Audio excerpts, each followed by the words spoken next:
We are very pleased to welcome Mr. Robert Gates to the Tattered Cover this evening. Mr. Gates is here tonight to discuss his new book, From the Shadows, the ultimate insider story of 5 presidents and how they won the Cold War. From 1966, when he joined the CIA as an entry-level analyst, to his time as director of the Central Intelligence Agency, he was in a position to observe the workings of our government and the struggle to contain the former Soviet Union. In addition to his work at the CIA, he served the White House on the National Security Council staff. So as the subtitle suggests, this is a story told by an insider, someone who knew the key players and helped form the policies that guided our country in its dealings on the world stage. What makes this book particularly fascinating is the author's skill in bringing to life the history he lived through. This is as gripping as any good spy novel, but the events and characters are real, and as a memoir of the Cold War, it is an important historical document. Please welcome Mr. Robert Gates.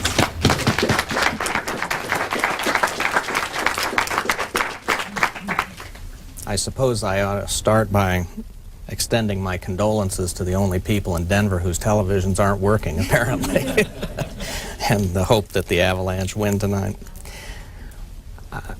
I thought a good deal this spring before the book came out about the title of the book, and particularly after studying the bestseller lists for nonfiction in the New York Times for a number of weeks.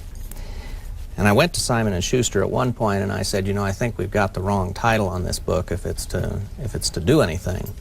It more properly looking at the bestseller lists ought to be entitled Sex, Dieting, and Exercise at the CIA. And they didn't think that would work. And so then I suggested that, well, maybe we should just do it anonymously.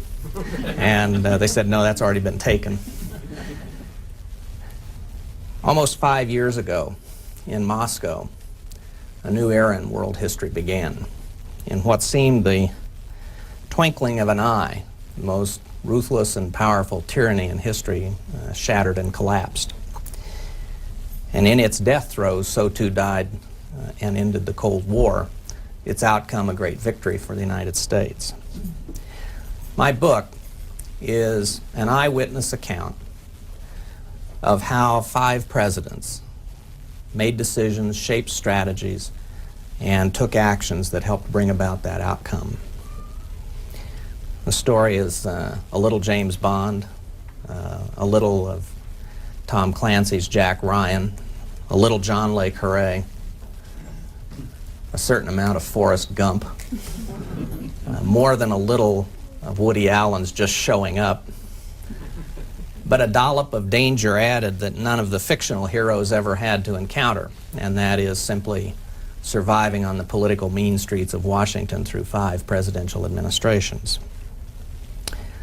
The book takes you from Capitol Hill to KGB safe houses in Moscow, from Mujahideen training camps in Afghanistan and Pakistan to Margaret Thatcher's parlor at 10 Downing Street, from CIA headquarters to the Forbidden City in Beijing, from the Oval Office to the Kremlin.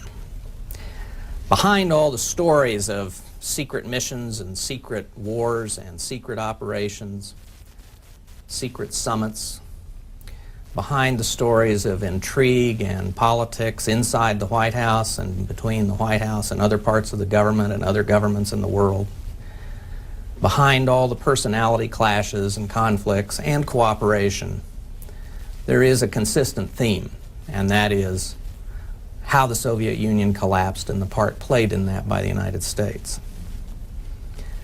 I decided to write the book for 2 reasons. First, I realized after I retired that I had been the only person to survive at a senior level through 5 presidential administrations without interruption, Republican and Democratic. The only person who saw all of these presidents up close and the relationships that they had with their senior advisors and with Congress and so on. And I thought that gave me a perspective that really no one else had. The second reason was that what I had seen, what I had witnessed firsthand, was in so many cases so contrary to the conventional wisdom of scholars and journalists, and often public impressions of both the presidents and what went on at the White House and CIA and in international affairs. Let me just take a second to make a couple of observations about each of the 5 presidents that I worked for during this period in ways that perhaps illustrate where I think the conventional wisdom is mistaken. Richard Nixon hated CIA. He held Allen Dulles, who was the director in the 1950s under Eisenhower, and CIA responsible for the so-called missile gap, which John F. Kennedy used so effectively in the 1960 campaign. Nixon always believed that the missile gap issue was what defeated him in '60. He held CIA responsible, and he never forgave the agency. He also believed that the agency was far too liberal, too tied into the Georgetown social set.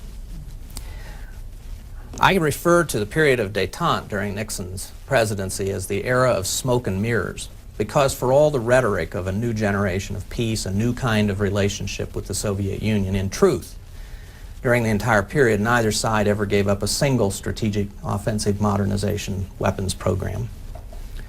Neither side ever missed a single opportunity to gain a unilateral advantage at the expense of the other.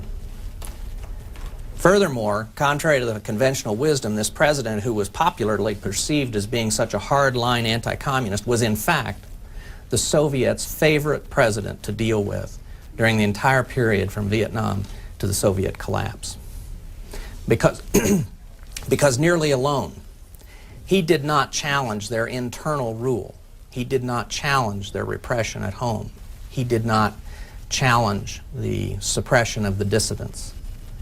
And he granted them the public expression of equality and recognition of equality that they craved.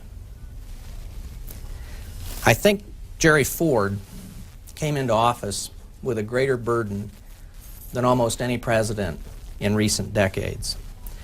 For it fell to Jerry Ford to inherit the legacy of both Lyndon Johnson's Vietnam and Richard Nixon's Vietnam and Watergate. And so he inherited the presidency at a time of massive distrust of the presidency and a massive undermining of the American government. Ford, in signing the 1975 Helsinki Declaration, took a step that in fact marked the beginning of the end of the Soviet Empire, and nobody recognized it at the time. Human rights was included as a provision in the Helsinki Declaration only at the insistence of the Americans who thought that otherwise the entire declaration would be seen simply as a Yalta II, because it essentially recognized government borders in Europe and that they could only be changed by peaceful means. So conservatives and Americans of East European descent strongly opposed Ford signing the declaration. The Wall Street Journal editorial was entitled, "Jerry, Don't Go," because it was seen as a concession to the Soviets. But in fact, the Helsinki Declaration, which the Soviets and the East Europeans signed in order to get agreement on the other parts of the declaration they wanted, gave legitimization to human rights, made it a legitimate part of the international discussion because they had pledged to uphold these standards.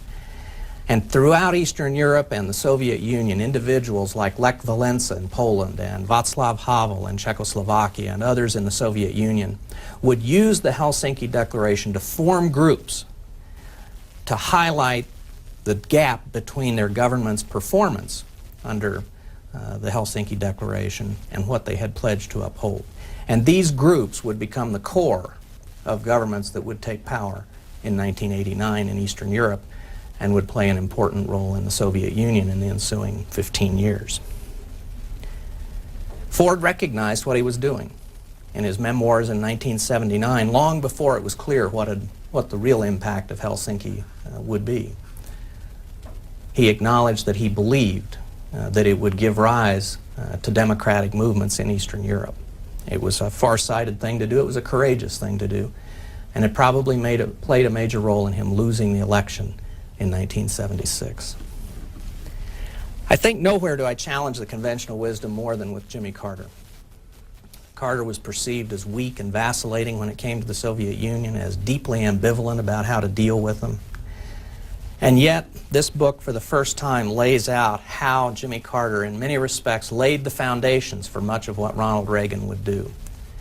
He was the first president to approve restrictions on the transfer of sensitive Western technologies to the Soviet Union, the first president to impose sanctions and limits on U.S.-Soviet trade. It was Carter that imposed the grain embargo after the invasion of Afghanistan. He, without intending to do so, in my view, actually launched economic war against the Soviet Union, an economic war that Reagan would then embrace and create as a full-scale strategy. He also was the first president since Harry Truman to challenge the legitimacy of the Soviet regime through his endorsement of human rights, his letter to Andrei Sakharov, the Soviet physicist, and other steps. People saw his letter to Sakharov and his public statements on human rights and accused him of being naive. All the gurus and foreign policy experts thought he had no idea what he was doing and that this was a terrible mistake. But it wasn't just the public statements. What Americans didn't realize was that at the same time, he significantly increased the funding for the Voice of America and Radio Free Europe and Radio Liberty to overcome Soviet jamming and to increase programming into Eastern Europe and the Soviet Union. In March of 1977, this president, who had accused CIA of fomenting murder and various other things, challenged CIA and directed CIA significantly to increase its funding of its program to smuggle into the Soviet Union books, periodicals, and cassettes by dissidents like Alexander Solzhenitsyn and information about the misdeeds of the Soviet government and literature about democracy. And that program would grow greatly under Carter. The first president really to carry covert operations aimed at the Soviet government into the Soviet Union itself. Militarily, he approved every single strategic modernization program with the sole exception of the B-1 bomber. And he canceled the B-1 because he knew that he had already approved the development of a new bomber using new technology, the stealth technology. Jimmy Carter, not Ronald Reagan, is the father of the B-2 bomber. And finally, in an area that has never been released before or revealed before, Carter also laid the groundwork for Reagan in taking on the Soviets and the Cubans in Central America.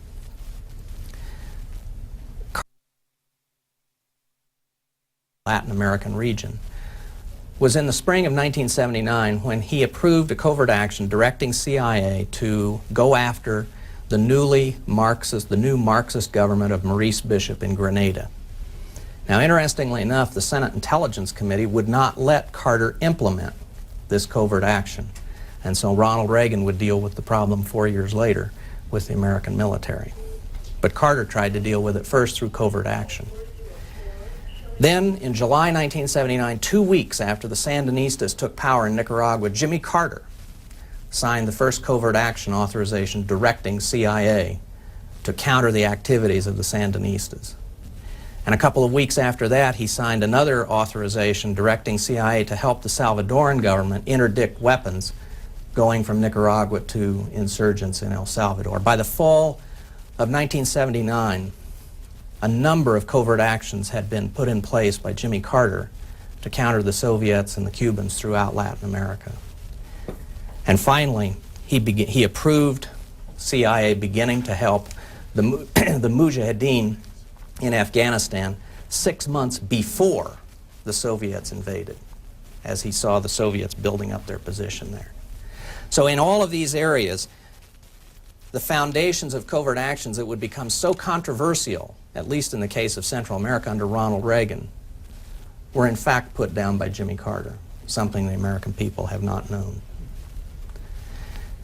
Ronald Reagan had a sense of strategic vision, and a sense of historical optimism unparalleled by any other president I worked for. His sense of timing and negotiating and strategy were superb. And I believe, contrary to the conventional wisdom, that in fact he made all of the critical decisions, particularly in the first 5 or 6 years of his presidency, in terms of both the buildup of American military power and then the turn toward negotiating with the Soviet Union. What most Americans didn't grasp was the degree to which Ronald Reagan was different from most of the hardline conservatives in the rest of his administration. Because Ronald Reagan saw the military buildup and the buildup of CIA and the increase in covert wars around the world as a means to an end. That once America had recaptured its strength, had recaptured the initiative abroad, had regained its confidence, that strength and confidence was a means to an end, that then should pave the way for negotiations. And so when in 1984 and 85 he forged an extraordinary relationship with George Shultz and turned toward negotiations, the conservatives, the hard conservatives in the administration couldn't understand it. And so they blamed George Shultz for leading their president astray, when in fact it was Ronald Reagan who made the critical strategic decision to turn to negotiating with the Soviets, first in arms control and then in negotiating solutions in a number of these third world conflicts, beginning in Afghanistan. I think Ronald Reagan was much more on top of these kinds of decisions and much more responsible for them than the conventional wisdom has said up to now. Finally, I think that George Bush was an especially fortunate, that this country was especially fortunate in having George Bush as president, as the events beginning in 1989 began to cascade in on the United States. As we began to deal in '89 with first the liberation of Eastern Europe and then the reunification of Germany, the Gulf War, the end of the Cold War, the collapse of the Soviet Union, I believe that it was Bush's statecraft, his day-to-day management of foreign policy, and his relationships with other leaders that made a very unstable, revolutionary period seem a lot less dangerous than it really was. There's no precedent in history for an empire as vast and as old and as dangerously well-armed as the Soviet Union to collapse as suddenly as it did. It was a very dangerous time, and I think Bush made it seem much less so by his confident handling of foreign policy. I also talk in the book a good deal about CIA. I talk about its failures, such as Aldrich Ames in Central America and elsewhere, its overestimation of the size of the Soviet economy, but also talk about its successes, many successes that Americans have never heard about. Operationally, we stole from the Soviets virtually every major conventional weapons system they had. Tanks, fighter aircraft, bombers, radars, missiles, and brought it back to the United States one way or another so that it could be dissected by our military and countermeasures developed for those systems. When we went into battle against the most sophisticated Soviet conventional weapons in Iraq in 1991, there was not a single technical surprise for the American military. The book describes some extraordinary technical and human collection activities carried out by CIA. Without getting into any detail, I think that there are some capabilities described in there that would astound even Tom Clancy. And finally, there is a good deal in there about CIA's management of covert wars around the world and how we did it. Anecdotes about some of the difficulties we ran into, just to mention one. You can't use trucks to support the Mujahideen in Afghanistan. The only thing that can negotiate the mountains of Afghanistan are mules. And we scoured the United States to find a sufficient number of hardy mules that could handle the Afghan mountains, and we couldn't find them. We couldn't find hardy enough ones, and we couldn't find enough. And so part of the Afghan war that no one has ever known about is how the United States of America and CIA transported literally thousands of Chinese mules from China to Afghanistan to carry all the weapons and logistical support for the Mujahideen. There is information about CIA's assessments, again, successes and failures. Just to mention one success, because it's so contrary to conventional wisdom, the notion that CIA missed the collapse of the Soviet Union could not be more wrong. I first heard a forecast made to the President of the United States in November 1985 that the Soviet Union's leaders were facing problems that they could not contain. And then after I'd gone to the White House in February and March of 1989, CIA started sending to the White House a range of assessments that forecast the collapse of the old order in the Soviet Union, that said it was over, it was done, and it was just a matter of time, that ethnic conflict, economic collapse, and all would bring about an end to the system. These reports were so unambiguous, so clear, and so dire that I went to the President and I got his approval on the basis of these reports to establish at the White House a very senior, very secret task force to begin contingency planning for the collapse of the Soviet Union. That was in the summer of 1989, 2 years before it actually happened. I've tried to make the book as interesting as I can. I have tried to deal with the real world of intelligence in the White House and how the senior principals of the American government make policy in a realistic way, contrary to the fiction that you read, including a lot that poses as nonfiction. And at the same time, to make it more interesting than a lot of the nonfiction histories of the period. And one of the ways I try and make it more interesting is including a lot of stories, a lot of anecdotes, a lot of war stories. And they generally fall into three categories: amusing, interesting, and scary. And let me conclude by telling you one in each category. In that November briefing in 1985 of President Reagan before the Geneva summit, I was doing another part of the briefing for Reagan, and I was seated kind of next to him like this, and about a minute into my briefing I heard this incredible whining noise, and his eyes got really big, and he reached up and he adjusted his hearing aid. I can't imagine how loud it was in his ear. I went on for another couple of minutes, and all of a sudden this noise came out even louder, and Reagan's eyes got as big as saucers. He clearly was in pain. He reached up and he plucked out his hearing aid and he pounded it in his palm 2 or 3 times, and then as he was putting it back in, he leaned toward me and whispered, "It's my KGB handler trying to reach me."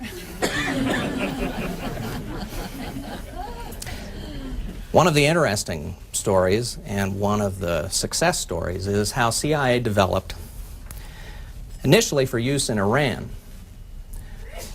a piece of equipment that could fit in a medium-sized suitcase that would allow an opposition group to override the television broadcasts of a government and make their own broadcast for a limited period of time, for about 10 or 15 minutes. We provided that capability to Solidarity in Poland a few weeks before one of the Pope's visits, because the Polish government was making every effort to keep the Pope's itinerary secret so that the crowds would not turn out. The Solidarity folks used this capability, overrode the government's televised news accounts, and broadcast the Pope's itinerary, where his stops would be, and when he would be there to the entire Polish nation. And as a result, throngs of people turned out to see the Pope.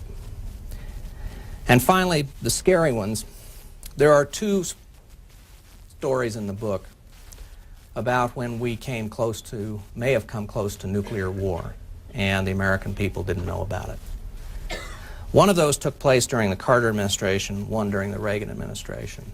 In the Carter administration, Zbigniew Brzezinski, the National Security Advisor, was at home in bed about 3 o'clock in the morning, and he received a call from his military assistant, Colonel Bill Odom.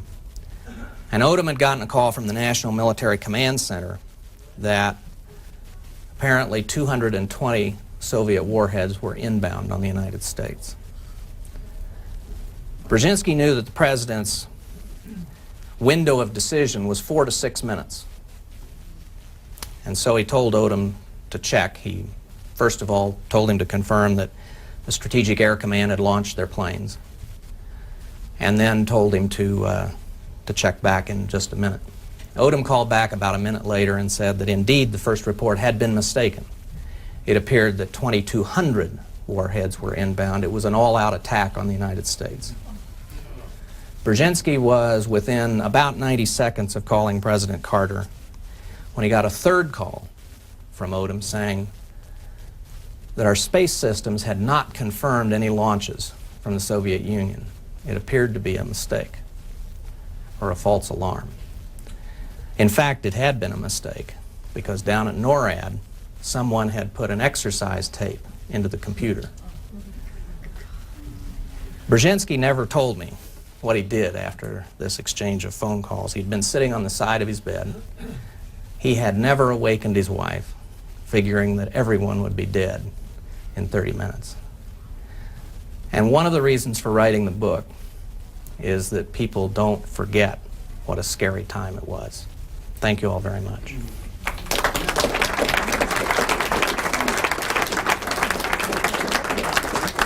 I'd be happy to take a few questions for a few minutes. Yes, ma'am. I work for the government, and I've worked in Washington, so I know what the public thinks and what is actually going on is two different stories. Were you debriefed at all before publishing this book? Were you allowed to only give out certain information? Was it controlled, or did you just say what you really wanted? I had to sign an agreement when I joined the agency that if I ever wrote anything, that I would allow the agency to review what I had written, and they did. I must say they did so with an extremely light touch.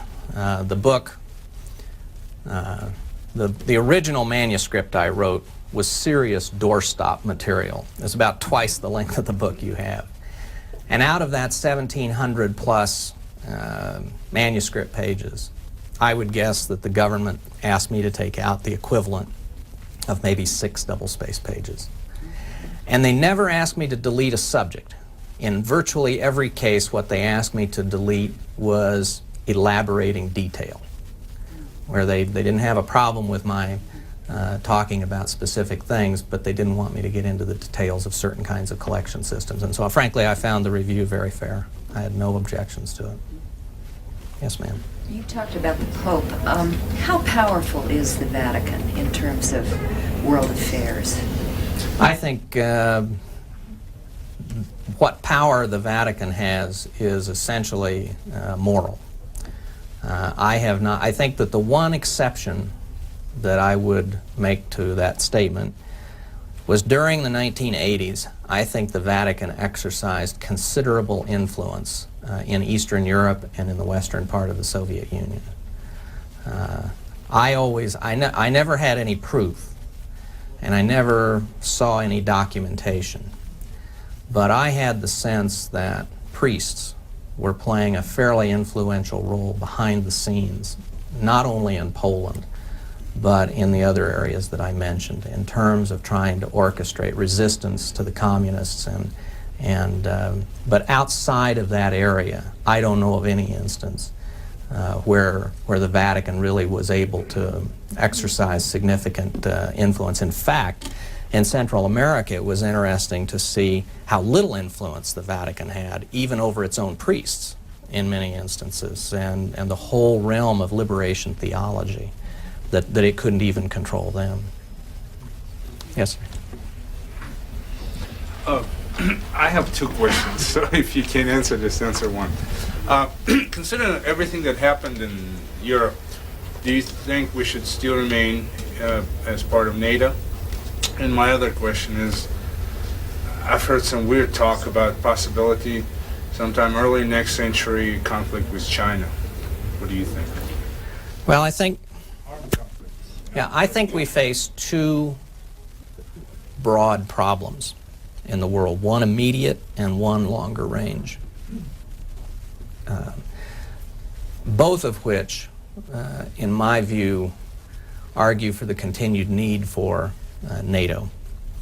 The first is the spread of weapons of mass destruction and how fast it is accelerating. There are now 24 countries that have chemical and biological weapons programs.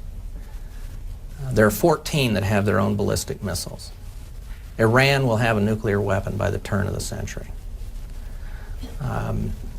The security of nuclear material and tactical nuclear weapons in Russia, particularly older tactical nuclear weapons, is declining because of the increasing social and economic crisis in the country. CIA and others testified on Capitol Hill to that effect just a few weeks ago. Russians have 1,500 metric tons of highly enriched uranium and plutonium scattered at over 100 facilities around Russia, and a number of scientists and engineers that haven't been paid in months. So it's a formula for trouble. This is going to be a serious problem, and all you have to do is ask the Japanese, because of as an example, the chemical weapons attack in the Tokyo subway. And I think we're going to need all the allies we can get to deal with this problem. The broader problem that we face is that while the world is a safer place in a cosmic sense with the disappearance of the Soviet Union, because the likelihood of a global thermonuclear war or a major war in Europe has diminished almost to the vanishing point. But in reality, there are still a number of countries at different levels of power and danger, and with differing internal circumstances, that are determined to change the international status quo, and particularly our continued domination of our dominant role in the world. Russia, China, North Korea, Iran, Iraq, Libya, all of these countries, and perhaps others, are determined to change the international status quo. Maybe not next year, maybe not 5 years from now, but eventually. The Russians and the Chinese have a cooperation going in the military arena that most Americans aren't even aware of. They signed a military agreement, cooperation agreement in 1993, as part of which the Chinese have bought 72 Su-27 fighters, the most sophisticated Soviet fighter, and the licenses to build more in China. A large number of Soviet weapons engineers and scientists have gone to China to help them with their programs. As part of a strategic partnership endorsed by Yeltsin when he went to Beijing at the beginning and end of April, beginning of May, the Chinese have already bought 4 new diesel submarines from the Russians, and there are reports they may buy another 20. They're buying helicopters, military transports, a variety of military weaponry. The Chinese have provided the technical know-how they've provided ballistic missile and nuclear weapons technology to both Iran and Pakistan. So we have this great contradiction between the positive economic changes taking place in China and their behavior in the region, and also their efforts to upgrade their military. The Su-27 moves the Chinese Air Force ahead technologically about 20 years from where they are right now. So there are these challenges out there that have to be managed, and we're about the only country that can do that. And one of the virtues of NATO is that it gives us friends and allies who can help us work that problem. We want to encourage the positive things that are happening in Russia and China and discourage the negative things that are happening. And that takes a very involved, very insightful foreign policy in figuring out how to do that, how to do both of those, how to walk and chew gum at the same time. So I would discount reports of a conflict with China, but I think China is going to be a challenge for this country in the years ahead in a lot of different ways. Yes, sir. With regard to the first problem that you mentioned, the shorter range problem, what's your opinion of the comprehensive test ban treaty that's, I gather, about a month away? Is it technically feasible? I don't know the details of the monitoring of the tests. When we were doing CTB negotiations with the Soviets, once you get below a certain threshold, once you get below about 20 to 30 kilotons, it becomes incredibly difficult to monitor the tests.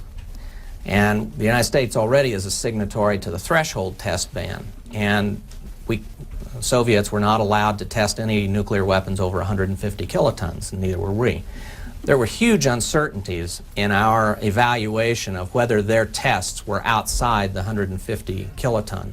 The only way that you can really do this is with intrusive on-site inspection, when you can put down your own independent instrumentation and guarantee that there has not been a nuclear detonation. So the question of whether the Comprehensive Test Ban Treaty will work depends depends primarily on the monitoring provisions in it, with which I'm not familiar, but what I have heard suggests to me that they're not very extensive.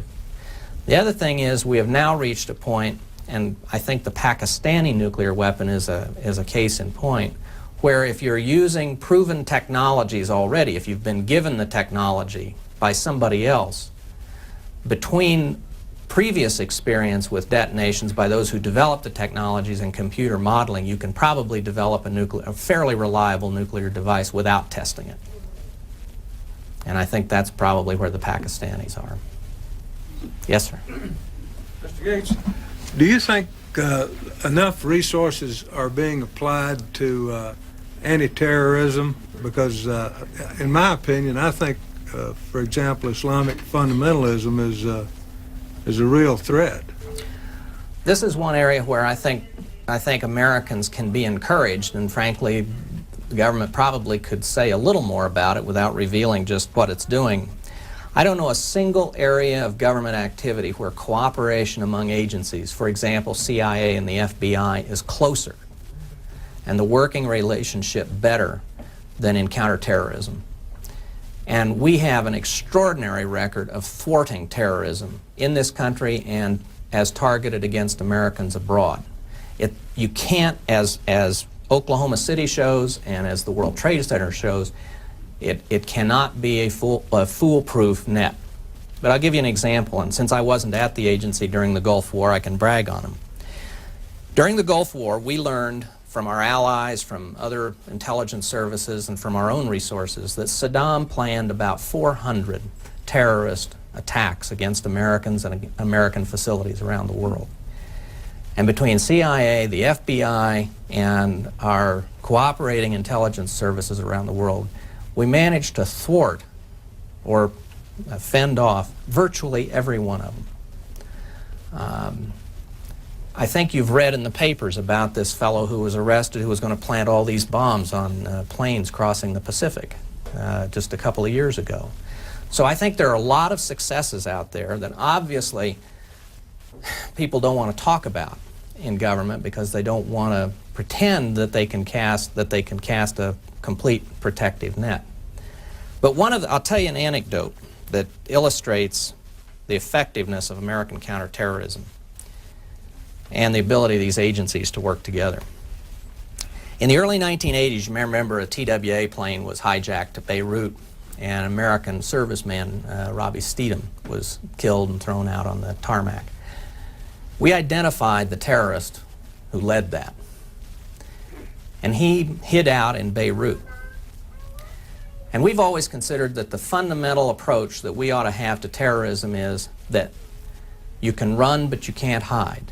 And no matter how much time passes, we will find you and bring you to account. Well, CIA, several years later, had an agent in Nicosia, Cyprus, who was a friend of this terrorist hiding out in Beirut. And we put together a scheme to attract this guy out of Beirut to a party in Cyprus being held by his buddy. And the idea was they were going to go out on this yacht with a couple of attractive young ladies and have a really good time. And sure enough, the guy came out. They got on the boat with these two girls, two young women, and they went out. Well, our agent was the guy piloting the yacht. And they sort of just quietly, while they were drinking and having a good time, kind of drifted beyond the 3-mile limit for Cyprus. And all of a sudden, over the horizon comes a U.S. Navy launch with FBI officers on board. It also so happens that the two women on board are FBI. And they arrest this terrorist. Now, we can't let him touch ground in the Mediterranean because no country will extradite to the United States an Arab terrorist. Problem. How do we get this guy from the launch to the United States? The launch heads back, crosses over the horizon, and there's an aircraft carrier. This terrorist is brought onto the aircraft carrier. He's put into the side seat of an A-6 intruder, and 6 mid-air refuelings later lands in New York City. We got him. And today he sits in the tombs in New York. And the message to every terrorist was, someday we'll get you.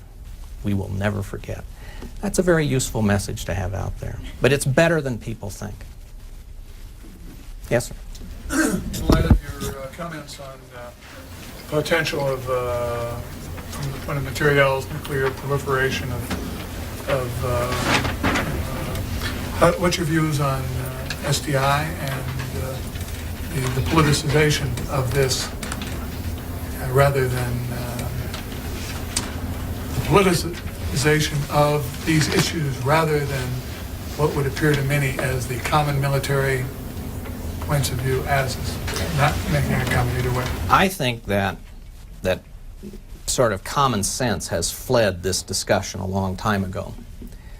We are trying to create the ability to protect our troops and our allies in theater, to develop a more sophisticated anti-ballistic missile capability, short range, that would replace the Patriot missiles that really didn't do such a good job in Desert Storm. And so we're creating a capability that can shoot down short-range ballistic missiles. The threat to the United States for the foreseeable future is not of a massive attack by a Soviet Union or China or anybody else. The danger to the United States is a rogue nation like North Korea or somebody else who acquires the capability to launch even a single missile or 2 missiles at the United States, or to blackmail the United States with the threat to launch such a missile.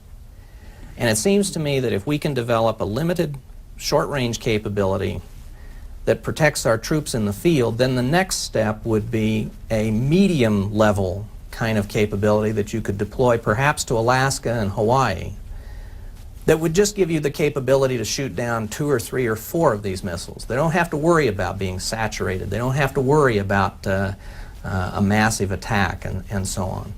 And it seems to me, particularly since the North Koreans are right now developing a ballistic missile that will have the range to hit both Alaska and Hawaii, that developing such a capability is in our long-term interest as a country. And then maybe someday down the road, if a more major threat reappears, a decade or 2 decades or 3 decades from now, then maybe you have the technologies to be able to expand that system much more inexpensively than we could do now. I think the idea of building a national system now, first of all, absolutely will not be tolerated by the American people. They will not pay for it.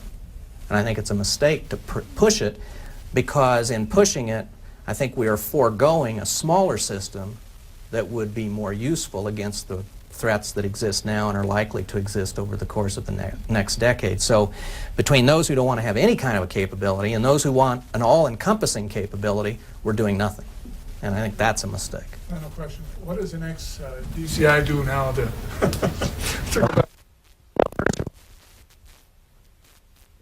Yeah, I now live in Washington State, up in the mountains on a lake. And he tries to ignore as much as possible what's going on in Washington, D.C. Yes, sir. Well, given that you're so far away, I was curious about the current emotional state at your former employer. As children, we all know that when you play a game of tug of war and the other side lets go suddenly, you both fall down. And I was curious what the emotional gentlemen like yourself and your colleagues spent years opposing a fearsome enemy that suddenly isn't there, and it must have had some emotional change that's going on now still. Well, I think the effect, how much effect it had, depends on how old you are. When I was the head of the analytical section of CIA in 1985, 75% of the analysts had less than 5 years experience in CIA. There was a huge generational turnover in CIA at the end of the 1970s. And mainly just because that was 30 years after the agency had been formed. It was the natural cycle. It always has been, well, first of all, CIA always devoted a significant proportion of its efforts to non-Soviet problems. At the height of the Cold War, about 40% of CIA's efforts were allocated to non-Soviet problems, to proliferation, terrorism, counter-narcotics, regional disputes. Remember all the wars in the Middle East? Vietnam, I mean, the whole range of activities, economic intelligence and so on. And that has simply expanded as the range of challenges has expanded with the collapse of the Soviet Union. A lot of guys that were men and women who were working on Soviet ballistic missiles and Soviet nuclear programs are now working on non-proliferation, are now working on other countries' nuclear programs, and same way with chemical and biological and that sort of thing. So these other efforts have gotten new priority. My impression is that contrary to the public sense that the agency's kind of wandering around looking for work, that in fact they are stretched to the limit. They're about 25% smaller than they were when I retired. And if you look at the newspapers over the last, if you look at the New York Times, say, over the last 2 months, you see it was CIA that identified that it was China giving the nuclear and ballistic missile technologies to Iran and Pakistan. It was CIA that identified the declining security of nuclear materials in Russia. It was CIA that found the Covert chemical weapons factory in Libya. It was CIA that was in the lead position in the counterterrorism summit that the president went to at Sharm el-Sheikh. And there was a CIA economic analyst on Ron Brown's plane because Ron Brown insisted that a CIA specialist be with him for that trip on how do you rebuild Bosnia economically. So they're really very much involved. And in terms of morale, it's always been my impression that morale at a place like CIA depends a great deal more on their sense of whether they're being used and what they're doing is valuable or valued than any specific problem or budget cut or difficulty that they may be having. And I have the sense that they're feeling quite busy and used, and that morale is not bad. Yes, ma'am. I'm interested in the Soviet Union, the oncoming election, and how could you predict to what extent, how important is it for us? You know, people are betting on their on futures in the Russian stock market on the outcome of the election at this point. My guess is that unless the communists are really able to finagle the vote in the countryside, that Yeltsin will win the election. I think that it will not significantly advance the cause of reform. I think Yeltsin is burnt out. I don't think he can take reform any further. I don't think he has any new ideas. But it will at least keep the opportunity open for further advances in reform and keep the freedoms that the Russians have acquired, much of which I think the communists would try to reverse. I think you'll see a continued slowing of privatization. But I don't think you'll really see much improvement in Russia's situation as long as Yeltsin is president. But as I say, we'll keep the future open. I think that there's a pretty good chance that he will not live out his term. At 65, he's already 7 years older than the average Russian mortality rate for men his age, or for men of his generation. He's had 2 heart attacks. He exercises in the worst possible way, that is, vigorous tennis infrequently. And he's a binge drinker. But other than that, he's in terrific shape. But I think it is in everybody's interest for Yeltsin to win this election because it keeps the future open. Another Gorbachev, perhaps? Well, there are more similarities than I'd really like to think about. I mean, he's got this conflict with the communist-dominated parliament. He issues all these regulations and policies and decrees and so on, and absolutely nothing happens out in the countryside, just like Gorbachev. But the fact is, today, unlike 6 years ago, Russians do have freedom of speech, freedom of religion. There is a private economy developing. There are 1 million new small businesses. The trouble is the country is falling apart at the same time. I'll just mention one set of statistics in terms of the collapse of the infrastructure in Russia. Every day, 200 to 300,000 barrels of oil simply leak out of the Soviet pipeline, the Russian pipeline system. The healthcare infrastructure is collapsing. There's been an explosion of diphtheria, cholera, tuberculosis, dysentery. There were 2,000 cases of diphtheria in Russia in 1990. There were 200,000 cases in 1994. On average in this country, there are about 400 cases of German measles, rubella a year. In 1993, there were 128,000 cases in Russia. In 1994, there were 380,000 cases. This is a country that's got a long, long, tough road ahead. And we better not kid ourselves that there's going to be any significant improvement in the situation anytime soon. 2 more questions. Yes, ma'am. Are we making any headway at all in the drug coming into the United States? I think things got better toward the end of the 80s, but the statistics seem to have begun to climb again. The problem, my view of the drug problem is that what we have is a demand problem that produces the supply problem. And what we're trying to deal with through the military and CIA and the Drug Enforcement Agency and so on is the supply problem. This country's been through that before. We called it prohibition. And it didn't work. Until you do something about demand, you can never get ahead of the supply problem. Is it that bad in the rest of other parts of the world as it is right here? It is getting that bad. Is it? What we are seeing now is the rise in global organized crime. We're beginning to see connections between organized criminal groups around the world that used to be competitive. There are 230 Russian gangs operating in 30 countries. About 24 of those gangs are operating in this country. The Japanese Yakuza organized crime is active in Alaska and Hawaii, active in Hawaii and California. 45 Korean gangs. There are 5 criminal Chinese triads active in the United States and 3 criminally influenced Tong societies. So organized crime, and all these people are moving drugs not just to this country, but to Europe, to Russia, and to Asia. So it is a growing problem. Last question. Yes, ma'am. I kind of noticed that when I talk to other people my age about history and the current events and things, it seems like they either understand it as being sugar-coated or they're extremely fatalistic about it. Do you think that we're in a better or a worse position to inherit, like, just everything going on? Do you think we're being prepared in the right way, or do you think we're just in for it?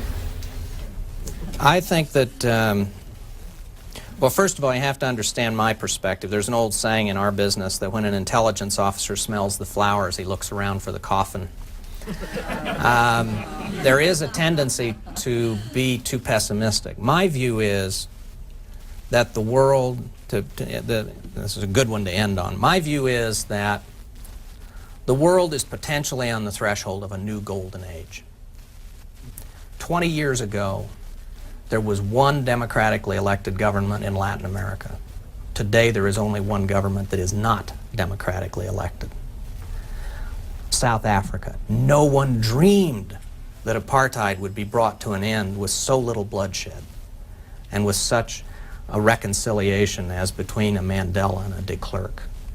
A democratic Russia, even with all of its problems, nobody expected the Soviet Union to collapse in their lifetime, at least until within a year or 2 or 3 of when it actually happened.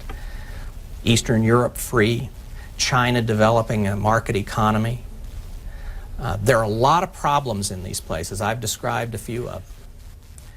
And I guess what I say as I give speeches around the country is that the way to protect these tremendous opportunities for continued peace, for economic prosperity spreading more widely around the world, and for the spread of political democracy That opportunity has to be protected against these dark clouds that I see. And my view is only American leadership can guide that effort to deal with these challenges in a peaceful way and to channel these discontents and the unhappiness and the dissatisfaction with the status quo in China and Russia and so on that I talked about into constructive and peaceful venues. And if this country abdicates that leadership role, as we've tried to abdicate it in 1918, 1945, 1953, and 1975, then I think the potential for these dark clouds to overwhelm these opportunities is very real. But if we keep our strength up, if we have a good intelligence service, if we have good diplomacy, if we figure out how to use international organizations effectively, if we continue a better way of doing foreign assistance that makes it more effective. All the instruments of American leadership, these weren't just tools for the Cold War. These, for the last 50 years, have been the tools of American international leadership. And if we keep them strong and we use them effectively, then I think that the rising generation of Americans will face a world that is more promising, more full of promise and opportunity than any time in human history. Do you feel that balance of power is like the key to that strength? Just holding the position? I have a very narrow view of it. I feel that American power is what makes the difference. Because our power is not just military and economic, it is also moral and political. And we've had our problems in the past. We've made mistakes. We've made common cause with people we shouldn't have in some cases. But overall, the rest of the world thinks that our role's been pretty constructive. The rest of the world probably thinks it's more constructive than a lot of Americans do. And so I think our leadership of that effort can bring about this kind of opportunity. Thank you all very much.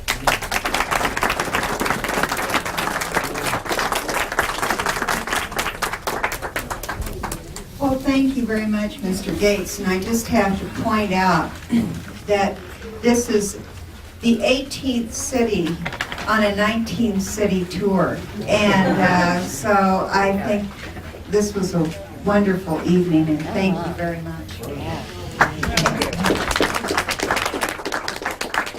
We have numbers, so if you would please come forward.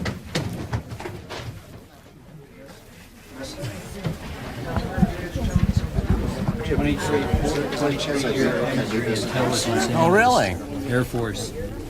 And I had a note up here. I don't know if it got picked up or not.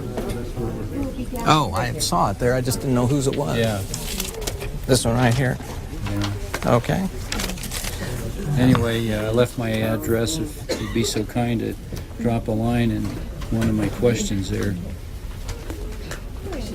Have you ever heard of the Armed Forces Air Intelligence Training Center? Oh, sure. I taught there. And one of the fellows, I think, worked with you. Oh, okay. Steve Irish? I know the name.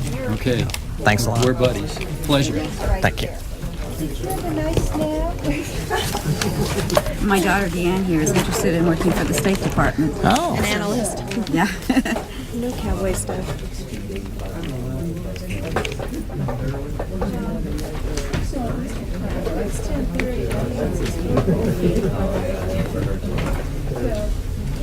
Yeah, I know about those leaky pipes. I work for Minerals Management Service. We've been watching what's going on over there, and it's a little scary.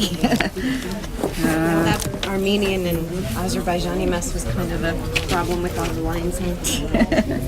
Actually, I didn't bring the book up, but did you have some right next to you? I think they set one down over here. Yeah, just pick one of these up and then... That has a number on it. I didn't get a chance to grab one before. Whoops, that one looks like it's a pre-purchase. I guess all of these have been pre-sold. Yeah. I do. I saw something I didn't get. I apologize. You can go ahead. No, that's okay. I'll go ahead and do that, but you just stay right here and...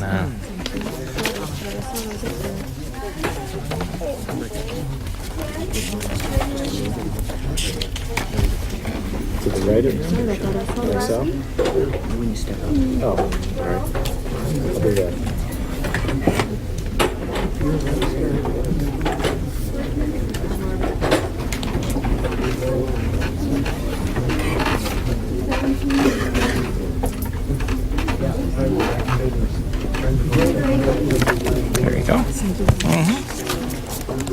There you go.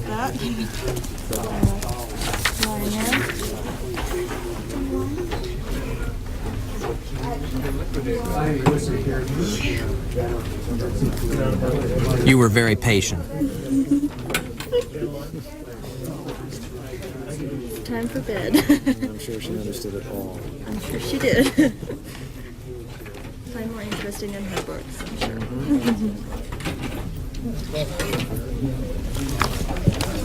There you go. Thank you. Thanks. Yeah, and I've made something up to you. Okay. Play, whatever you do.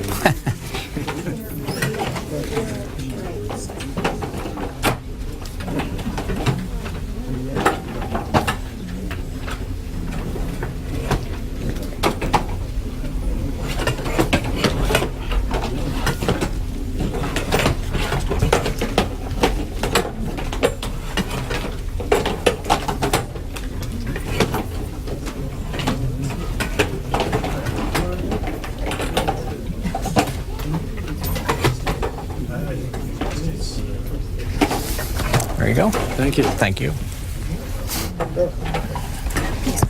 Thank you. It's a present for my husband.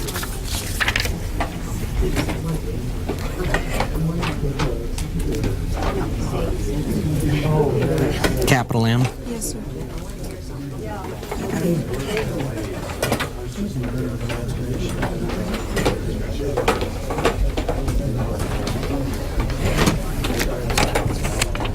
There you go. Thank you. Thank you.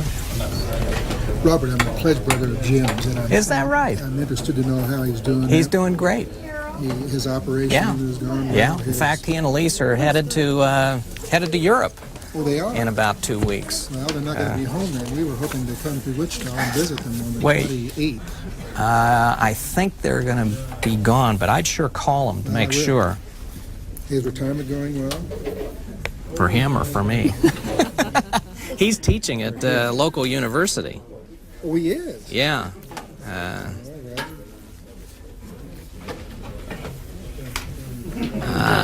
Okay. The second one is for That's Admiral Brown. Commander. Commander Brown. Well, when is the last time you saw Jim? Let's see. It's been several months. Does he spend much time at his farm or his ranch? I'm always taking in all the They're getting there with the construction. They still live in Wichita, do they? Yeah. Same house. Find the spot.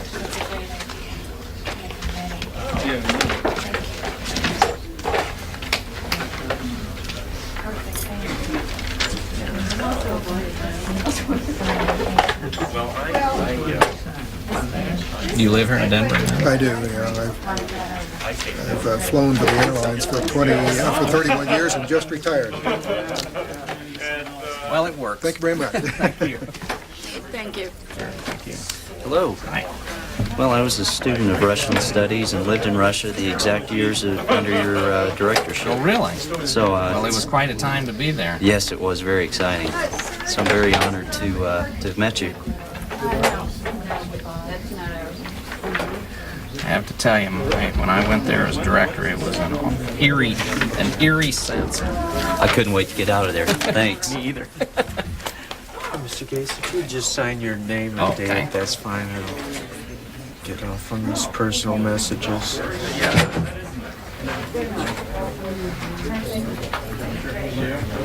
Thank you you go. for your time, sir. Thank you. Fellow left-hander. Yes.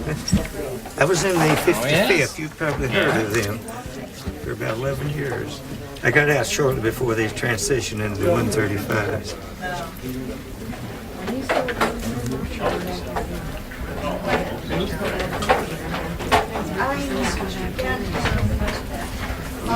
All right, very well, thank you. You ever run into General Marks, John Marks? I have not recently, boy, but he was one of my favorites, I have to tell you. He comes to all our reunions. Well, the next time you see him, tell him I said hi. I will will in you? September. Tell him I said hi. That's good enough. Did you send it to him? You did. He got married. The daughter, former Oh, yes, yes, yes,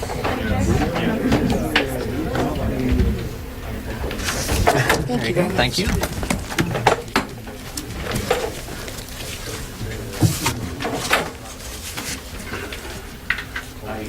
I tend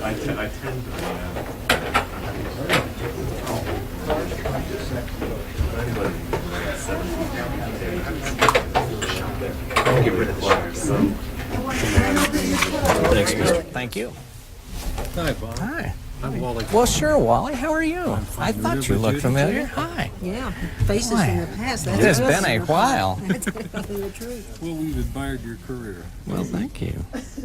My mom wants to know if your mom is still alive. Absolutely. And she will be 83. And she just visited us for about 3 weeks, squeezed us in between a week in Branson and an Alaskan cruise. Oh, that's great. That's great. Well, we enjoyed your story about Ronald Reagan and his hearing aid because Wally's dad is much in that category. That's right. Well, my mom would like to be remembered to your mom, if you can remember. Absolutely. Oh, all right. Good luck to you and enjoy that Washington retirement. Now, unfortunately, I flew about 150,000 miles last year, so it's not sort of like a retirement that I ever anticipated. Good to see you. Thanks. Good to see you. Enjoyed your Thank you. Thank you. How would you like for me to describe these? Do you want me to just sign them and date them?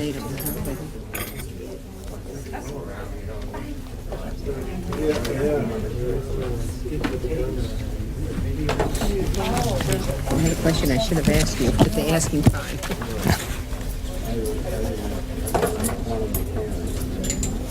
Say what? You liked it? Have you read Friedman's From Beirut to Jerusalem? Oh, yes. Wonderful book. Yeah, really clarifies it to somebody like me who doesn't understand or didn't quite understand. No, it's a wonderful book.